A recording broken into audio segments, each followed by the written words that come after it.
knotted at the ear. They are all barefooted, as is the preacher. The babies are allowed to crawl about the floor and offer remarks of their own, and dogs may stay if they behave. Margaret had few illusions about the relative enlightenment of her own culture. The problems of our little Shan church seem delicate and difficult, and our responsibility is very great, for the Shan still lean dangerously upon the missionaries. We hear ourselves constantly mentioned in their prayers, the three mamas and the great teacher who have come so far to help them, come from the wonderful country of America, a sort of earthly paradise where everyone is wealthy and everyone is happy and everyone is good. Would you feel flattered in our places, or would you feel deeply humiliated, as we do? It was a sentiment that my mother's mother, Helen, would have echoed.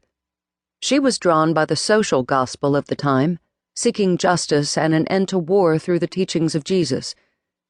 The brilliant daughter of an impoverished Ohio minister, Helen served at a mission school for girls in Japan, where she met and married my grandfather David, a Christian teacher with a burning desire to right wrong. Imperialism and exploitation, he wrote.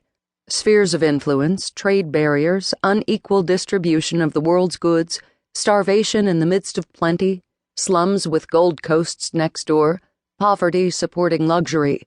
These are marks of an unchristian world. After completing work together for the divinity degree, a degree Helen was not awarded because of her sex, my grandparents went to Iraq in 1929 with the United Mission in Mesopotamia, traveling through Lebanon and Syria, eating with tribal sheiks in tents, visiting the Kurdish north, and nursing my mother through various fevers in a Baghdad home overgrown with roses.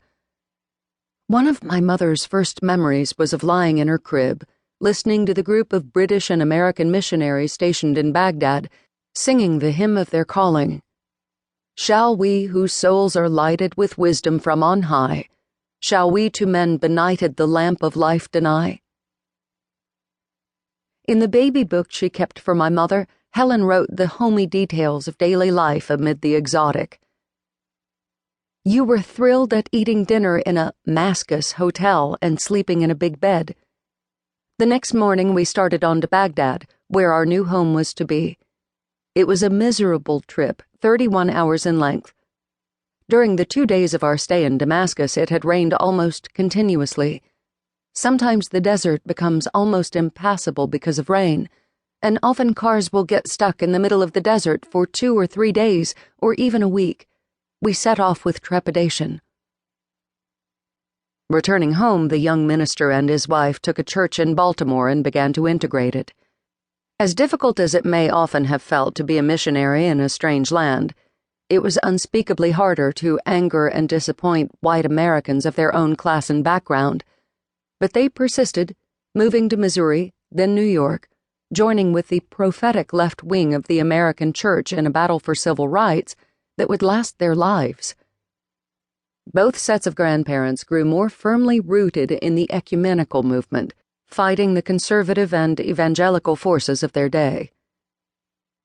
But for Matthew and Betty, the children of these Christian activists, the church was neither an adventure nor a calling.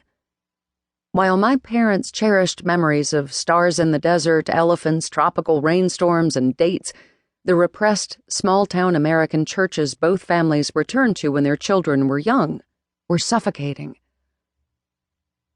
I hated the "you have to be good because God says so," recalled my mother.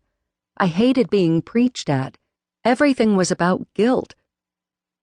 Even before she was a teenager, my mother had decided she didn't believe in God, rejecting what she called the whole unbelievable illogical concept that her parents assumed was the obvious truth. She didn't believe in angels, she didn't believe in heaven, she didn't believe that dead people would come magically back to life. Horrified as a child by pictures of the crucifixion, she couldn't stand the blood of the Lord's Supper, and refused to pretend the grape juice her father poured reverently into little cups was anything but grape juice. "You'll grow up and see," my grandmother told her. It was inconceivable to Helen, or to my father's parents, who had written out prayers for him to recite.